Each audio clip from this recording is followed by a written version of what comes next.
According to a report published in Economic Times, Accenture may let go 90,000 people in FY23. This is 2.5% of the global workforce that they have. If we talk about numbers, Accenture has around 7 lakh plus people employed globally, out of which 3 lakh are in India. And it is said that more than half of the impacted employees will be those who are working in non-billable corporate functions, and around 800 of them are actually in leadership role across services. Now just note down the word non-billable corporate functions. I will come back to this and we'll talk about what is billable versus non-billable. We'll go through that in this particular video. But there is more bad news coming from the industry in terms of layoffs. In the 3 months that have passed since January till March in 2023, the layoff numbers have actually surpassed the total layoff numbers which were there in 2022. And with so many layoffs happening around, the attrition rates naturally have dropped. So people are very apprehensive or very scared of changing their jobs in this particular season, especially companies like Amazon, Meta, Google, and all those big product companies or startups. When they have started to lay off, even people working in service industry and companies like HCL, Infosys, Wipro, etc., they have also become cautious and they are also not leaving their jobs. So the attrition levels have significantly dropped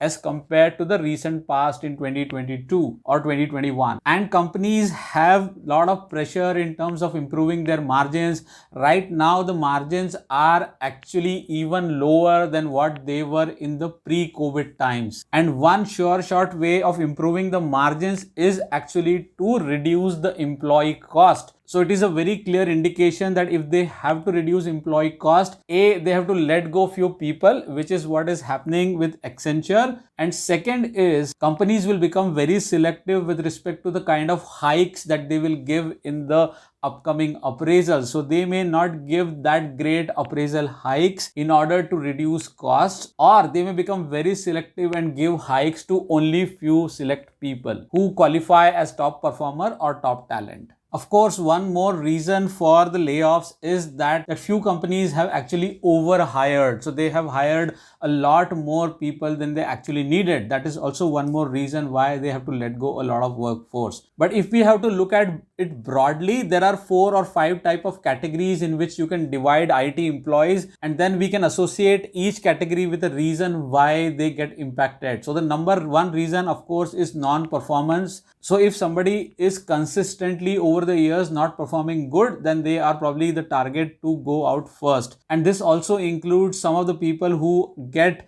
caught doing moonlighting and things like that, or for that matter, people who submit fake documents. So that can be your first category of people who get impacted. Second is people who are on the bench. So people who are on bench, that means on pool, which means they are waiting for new projects. So let's say if you complete one client project and then you are waiting for another client project, and this waiting period is the period where you are actually non-billable. What does it mean? It means that you are getting paid by the company, but the company is not billing your efforts and time to the customer. And that waiting period, if it gets stretched beyond a point in time, then this particular set of people who are on bench may also get impacted because of layoffs. Another category of employees which we have seen recently getting impacted are the freshers who were hired by companies in bulk, but then they realized that probably they don't have that kind of a pipeline to actually bill all these freshers. So then they conducted certain tests and then they kept certain people on board and let go few of the freshers because they did not have projects for them, or rather they told them that you are not qualifying because of certain test criteria. And last but not the least are the people who work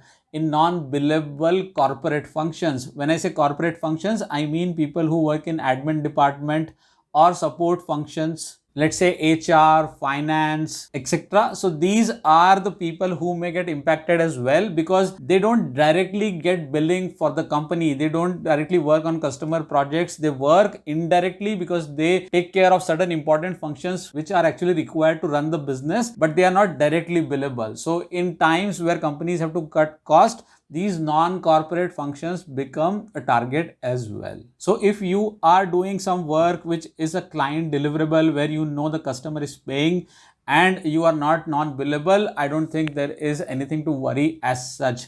You also need to understand, as I've spoken in previous videos, with respect to how is the client business doing. If the client business is strong and if there is going to be funding for your project, then there is no need to worry actually. I leave you with some videos that I created on similar topics. I hope you like them as well. If you relate to this content, do share it in your network. I'll see you in another video very soon. Take care. Bye for now. खत्म, bye bye, tata, good bye, गया.